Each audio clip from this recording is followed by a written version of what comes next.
In today's episode, Katy asks, what's one thing you would do and one you wouldn't if you could build your marketing from scratch? Well, the one thing I wouldn't do is just rush right in and start doing things, right? That's generally not a recipe for success anytime, except perhaps in like life-threatening situations. But what I would do is an overall strategic marketing plan. Because as much as sometimes I might dislike planning, you got to do it. You got to do it if you want to be successful and you want to be able to say yes and no to the right things. Because that's really what a plan does. A plan gives you the ability to say no to things that don't matter, to say yes to things do matter, and to help you prioritize. So what would be in this plan, this one thing? It would be the 6 W's, right? Who, what, where, when, why, and how. And they would be, number one, overall business goal and strategy. Why would anyone buy what we have to sell? And this part takes a lot of time, as it should, because you have to be real clear that you have to be real clear on your unique selling proposition. My friend Ann Handley says, if the logo fell off, would anyone know it's you? Right? It's a fantastic way of expressing it. If the logo fell off, would anyone know it was you? Take any given product or service. Would someone know it was uniquely your company's, or could it be any company in your space? So got to solve for that first. Second, who do I have available as talent?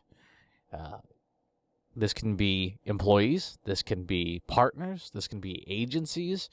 It can even be customers, right, for user-generated content. But you've got to know who you've got and what they can do, because if you don't, you can't choose your tactics well. Right? You have to be able to know what the palette looks like. Number 3, what tactics are available to us? If you know where you're going, it's a question of how you're going to get there.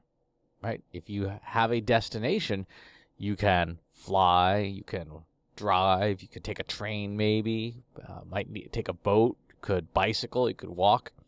And there are different measures based on your resources available, right? If you have no money, you can theoretically walk. If you have very limited amounts of money, you could bicycle or drive. If you have got a lot of money, you could fly first class. The same is true for marketing. What do you have? What kinds of money do you have? And what kinds of restrictions, what kinds of content do you already have? What's available to you? Are there regulatory things that prohibit you from doing certain tactics? You may not be able to use certain social media channels, for example, if you are in a highly regulated industry or are in a controversial industry. Like if you're in the cannabis industry, paid ads are generally not available to you on mainstream marketplaces. So what are the tactics? Number 4, when? When do we need to start generating results? What's the timeline? What does the company's calendar look like? If you get into a new job and they say, we need to be generating 200% more leads yesterday.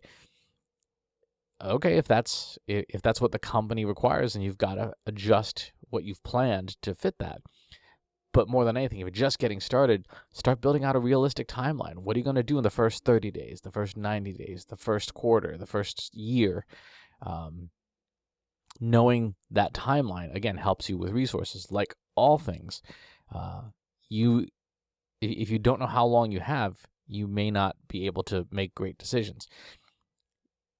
Again, example from the travel thing. If you're walking somewhere, it may take substantially longer than if you fly there.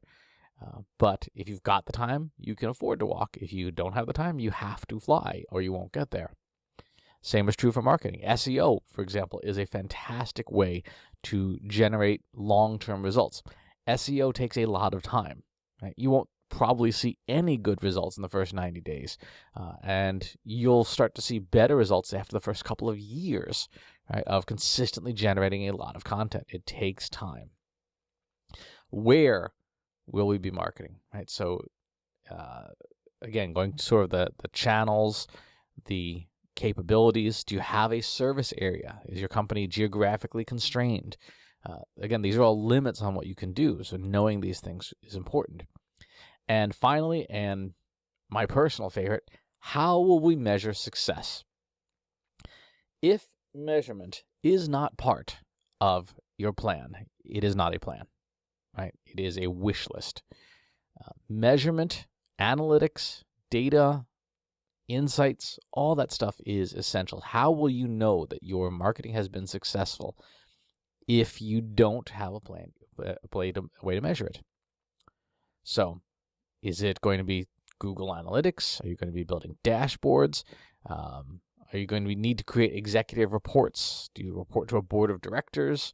Do you have to report results publicly? Right? If you are a publicly traded company, even if you're not, if you were in a new startup, and they have aspirations to be publicly traded, then you should know that in advance so that you can plan accordingly and conform to the reporting requirements for publicly traded companies. All of these questions are things that need to be in your overall strategic marketing plan. And if you do them, if you invest the time to build this plan and take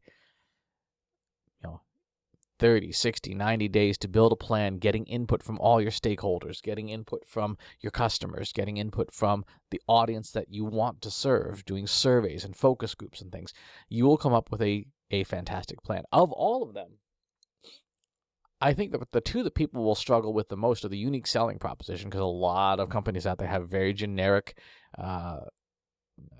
products and services, and the measurement of success. Again, marketers have not been great about measuring and making decisions from data. So those are the two areas where I think you'll have the hardest time. I think they're the most important. So really good question. Build a plan and avoid jumping in. Avoid just starting to do stuff, especially if you don't have measurement in place.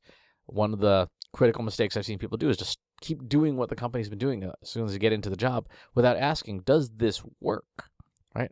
I mean, to jump in and start building those social media calendars every week's calendar. It's going to take you 4 to 5 hours a week to do it. Great. Does it work? Otherwise, that's 4 to 5 hours you could be doing something else. So, really good question. If you have follow-up questions, please leave them in the comments box below. Subscribe to the YouTube channel and the newsletter. I'll talk to you soon. Want help solving your company's data, analytics, and digital marketing problems? Visit trustinsights.ai today and let us know how we can help you.